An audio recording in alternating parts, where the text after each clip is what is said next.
Nous allons à présent commencer le deuxième chapitre qui sera consacré à la cinématique du point matériel et au changement de référentiel. Mais avant, on va délimiter un peu ce qui va être traité dans ce chapitre. Alors, la cinématique, c'est la partie de la mécanique qui permet d'étudier les grandeurs décrivant le mouvement d'un point matériel, indépendamment des causes qui en sont à l'origine. Et les causes qui sont à l'origine du mouvement, ce sont les forces. Cette partie-là, il sera traitée dans le chapitre suivant qui portera sur la dynamique. Et donc, les grandeurs cinématiques du mouvement ne sont que la vitesse et l'accélération. Mais pour déterminer la vitesse, on a besoin du vecteur position. Et par conséquent, dans ce chapitre, on aura à déterminer d'abord le vecteur position, en déduire le vecteur vitesse, en déduire l'accélération. Et la vitesse et l'accélération, ils seront utilisés dans la partie dynamique qui va nous permettre d'établir l'équation du mouvement et par conséquent de remonter à la trajectoire du point matériel. Alors pour le faire, je vous propose une démarche à suivre. La première des choses toujours à faire, c'est de définir d'abord un repère de travail. Alors les repères que l'on choisit, ce sont des repères pour lesquels les axes sont orthogonaux 2 à 2 pour simplifier les calculs et des repères droits. Il se peut que dans certaines situations, le choix d'un deuxième repère permettrait de simplifier donc les calculs et par conséquent la partie de ce chapitre qui traite l'existence d'un deuxième repère, c'est justement le changement de référentiel. Ça permet de calculer les grandeurs cinématiques que l'on connaît dans un repère, ça permet de les calculer et de les déduire dans l'autre repère. C'est pour ça qu'on appelle changement de référentiel. Alors une fois que le repère de travail est défini, on détermine le système de coordonnées approprié que l'on va utiliser. Donc on choisit toujours le système qui permet de simplifier les calculs. Si par exemple le mouvement du point matériel est un mouvement rectiligne, donc une droite, dans ce cas-là, le système de coordonnées le mieux approprié, c'est le système de coordonnées cartésiennes. Et dans le cas où la trajectoire du point matériel présente une courbure, donc il faut choisir entre le système de coordonnées polaires, cylindriques, sphériques ou curvilignes, comme on va le voir par la suite. Donc une fois le système de coordonnées approprié choisi, c'est-à-dire la base choisie, alors à point, il faut déterminer le vecteur rotation de cette base par rapport à R, parce que ce vecteur rotation, on va l'utiliser dans la dérivée par rapport au temps des vecteurs unitaires de la base. C'est très important. Donc je détermine le système de coordonnées, à côté je note la base, à côté je note le vecteur rotation oméga. Une fois que c'est fait, donc on détermine le vecteur position dans le système de coordonnées choisi. À partir de ce vecteur position, on détermine l'expression du vecteur vitesse et à partir de la vitesse, on détermine l'expression du vecteur accélération. Et à ce stade-là, on aura tous les ingrédients qui nous permettront d'aborder la dynamique, l'étude dynamique du mouvement. Ça veut dire déduire l'expression de l'équation qui régit l'évolution du point matériel dans l'espace et en déduire l'équation de sa trajectoire. Alors dans le deuxième paragraphe de ce chapitre, paragraphe qui est intitulé d'ailleurs généralité, nous allons passer en revue quelques notions que nous allons utiliser très fréquemment dans ce cours. La première de ces notions, c'est ce que l'on appelle un point matériel, et considérer un objet comme un point matériel revient à négliger tout simplement le volume de l'objet, c'est-à-dire on considère l'objet comme si c'est un point géométrique dans l'espace. Alors, l'animation suivante va illustrer l'effet des volumes sur le mouvement de l'objet. Donc, si on considère une sphère, je représente son centre de gravité, que l'on appelle également son centre de masse, par le point bleu, et le mouvement de l'objet peut être décomposé en un mouvement de déplacement de son centre de masse et de la rotation de l'objet sur lui-même. Le fait de négliger le volume de l'objet revient tout simplement à ne pas tenir compte de la rotation de l'objet sur lui-même. D'ailleurs, on veut faire une étude complète d'un objet et ne pas négliger son volume. La mécanique qu'il faudra utiliser plutôt, c'est la mécanique du solide que vous allez avoir. Donc vous allez avoir un module à part entière que vous allez voir ultérieurement. Et par conséquent, considérer un objet comme un point matériel revient à représenter l'objet par son centre de masse et le mouvement de l'objet est celui de son centre de masse. Et par conséquent, la trajectoire de l'objet, sans tenir compte de la rotation, on revient tout simplement à considérer le tracé blanc. En conclusion, Considérer un objet comme un point matériel revient à négliger le mouvement de rotation donc de l'objet sur lui-même, d'une part, et d'autre part, le mouvement de l'objet se ramène à celui de son centre de masse. Alors, la deuxième notion que l'on va revoir dans ce paragraphe et que l'on a déjà défini auparavant, c'est le référentiel. Donc, c'est un repère d'espace qui est muni d'une horloge. Le repère d'espace mesure la position du point matériel dans l'espace et l'horloge mesure l'instant ou le temps qui est associé à cette position. Alors je rappelle que l'espace vectoriel dans lequel on travaille ou que l'on utilise dans ce cours, tous les espaces vectoriels que l'on utilise dans ce cours sont de dimension 3 et par conséquent nous avons 3 axes. Nous choisissons les directions des 3 axes de manière à ce qu'ils soient orthogonaux entre eux parce que tout simplement ça simplifie par la suite les calculs. Je rappelle que le résultat final de la physique ne dépend pas du choix donc des angles entre les axes. La position du point matériel dans l'espace, elle est mesurée par les composantes du vecteur position selon ces 3 axes ou bien dans le repère R. Et ces composantes, donc on les appelle les coordonnées de position du point matériel. Alors je note que les coordonnées, chacune des coordonnées mesure la position du point matériel selon un axe. Et par conséquent, on dit qu'une coordonnée est une variable. Par contre, le temps elle est mesuré par une horloge et vous pouvez constater par vous-même qu'il n'y a pas d'axe qui est associé donc au temps, à la mesure du temps, et par conséquent on dit que le temps est un paramètre. La coordonnée est une variable et le temps est un paramètre. Alors une autre notion intéressante que l'on a déjà évoquée auparavant, c'est que le mouvement d'un point matériel elle dépend du référentiel choisi. Alors prenons comme exemple un passager dans une voiture qui roule à une vitesse constante. On considère que le vecteur vitesse de la voiture est constant et donc son mouvement est rectiligne uniforme.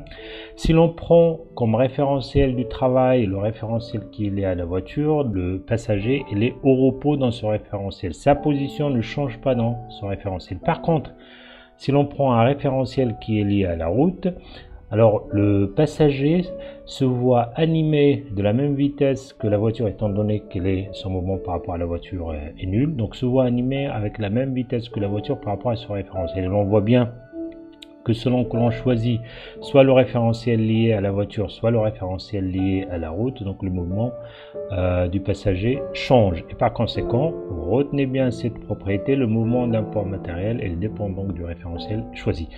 Alors la deuxième remarque, c'est que dans ce cours, nous considérons que le temps ne dépend pas du référentiel. Si l'on a plusieurs référentiels et chacun des référentiels est doté de sa propre horloge, la mesure d'un intervalle de temps par toutes ces horloges donnerait la même valeur. On dit que le temps est universel.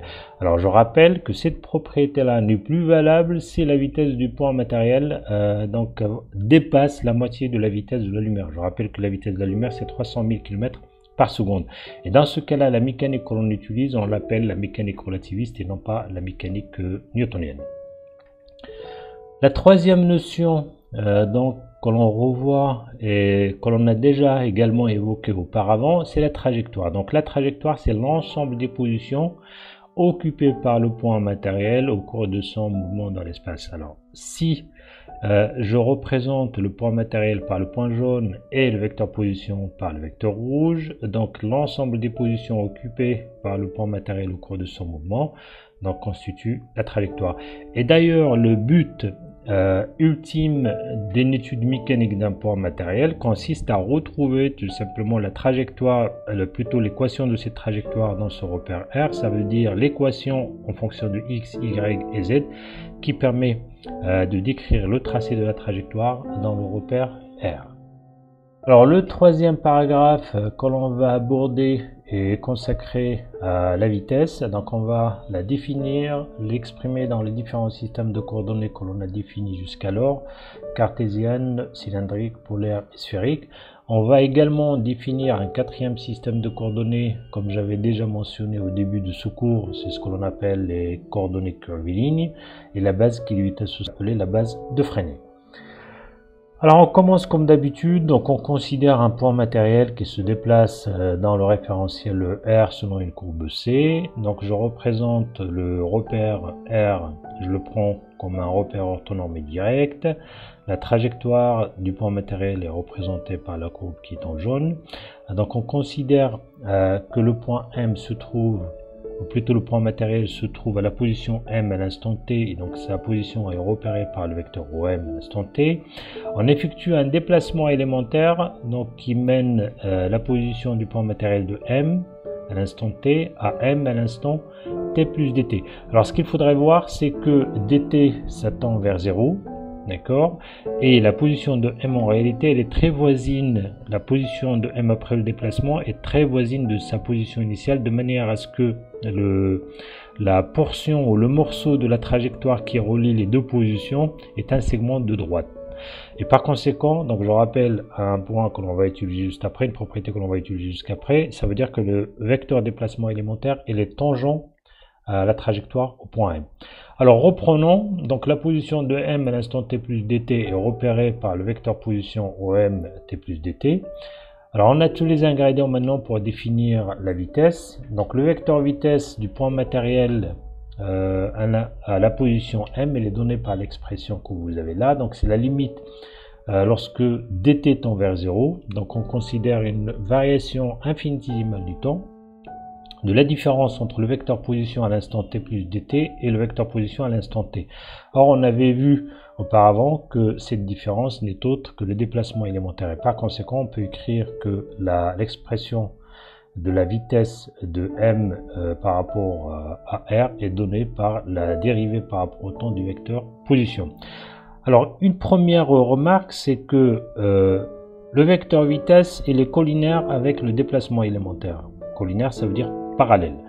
Et comme le vecteur déplacement élémentaire est tangent à la trajectoire au point M, donc ça implique que le vecteur vitesse est tangent également à la trajectoire au point M. Donc faites attention, à chaque fois que vous tracez le vecteur vitesse en un point M, il faut que ce soit vraiment tangent donc à la trajectoire. Donc si on connaît la trajectoire, on met le vecteur vitesse tangent à la trajectoire. Par contre, si on connaît la vitesse, si on ne connaît pas la trajectoire, on peut tracer au voisinage de M la trajectoire de manière à ce que celle-ci soit tangente au vecteur vitesse. Alors une autre remarque, c'est que comme la vitesse est un vecteur et on avait déjà vu auparavant qu'un vecteur, l'expression d'un vecteur dépend du système de coordonnées choisi, par conséquent le vecteur vitesse elle dépend également du système de coordonnées choisi. Et par conséquent, on va l'exprimer dans la base cartésienne, la base cylindrique et polaire, et la base sphérique et la base curviligne. Une autre propriété, si la norme de la vitesse est constante, on dit que le mouvement est uniforme. Alors je rappelle, pour qu'un vecteur soit constant, il faut que sa norme soit constante, sa direction soit constante et son sens soit constant. Alors que pour que le mouvement soit uniforme, il suffit que seulement la norme de la vitesse soit constante. Donc il ne faut pas se tromper. Quand on dit que le mouvement est uniforme, il n'y a que la norme de la vitesse qui est constante et non pas et pas forcément le sens et la direction de ce vecteur. Exprimons maintenant le vecteur vitesse dans le système de coordonnées cartésiennes. Mais avant de le faire, je vais rappeler une propriété qui concerne la dérivée d'une fonction de plusieurs variables par rapport à un paramètre. En effet, on considère une fonction qui dépend de x, y et z, et les variables x, y et z dépendent d'un paramètre t. Ça veut dire x est une fonction de t, y est une fonction de t, et z est une fonction de t. Alors, la dérivée de f par rapport au paramètre, et non pas par rapport à l'une de ces variables, par rapport au paramètre est égale à la dérivée partielle de f par rapport à x fois dx sur dt, plus la dérivée partielle de f par rapport à y fois dy sur dt, plus la dérivée partielle de f par rapport à z fois dz sur dt. Pour alléger un peu les notations, comme on avait déjà donc mentionné auparavant, dx sur dt on le remplace par x point, dy sur dt par y point et dz sur dt par rapport par z point. Donc quand on a une dérivée par rapport au temps d'une variable, on la remplace par cette variable avec un point au-dessus de celle-ci. Alors revenons maintenant aux coordonnées cartésiennes. Donc nous savons que dans ce système de coordonnées, le vecteur position est donné par cette expression et que la base cartésienne, comme elle est solidement liée au repère, donc elle est fixe, ce qui implique que la dérivée par rapport au temps dans le référentiel R de chacun de ces trois vecteurs unitaires est égale à 0. Alors maintenant reprenons la définition du vecteur vitesse et remplaçons le vecteur position par son expression en fonction des coordonnées cartésiennes. Donc ça me donne ça. Alors je sais que la dérivée par rapport à t d'un produit est égale à la dérivée par rapport à t de x fois i plus x fois la dérivée par rapport à t de i par rapport à r et la même chose pour les autres. Ce qui me donne C'est l'expression-là. Alors faites attention, quand vous dérivez un vecteur par rapport au temps, il faut toujours préciser le repère par rapport auquel vous faites la dérivée. Ça, c'est très important. Et donc, comme les dérivées par rapport au temps des vecteurs unitaires de la base sont égaux à 0, donc ce terme-là est égal à 0, celui-ci à 0, celui-là à 0, et en remplaçant dx sur dt par x point, dy sur dt par y point et dz sur dt par z point, donc on retrouve l'expression de la vitesse dans le système de coordonnées cartésiennes que l'on peut récapituler donc comme suit. Donc v de m par rapport à r est égal à x.i plus y.j plus z.k.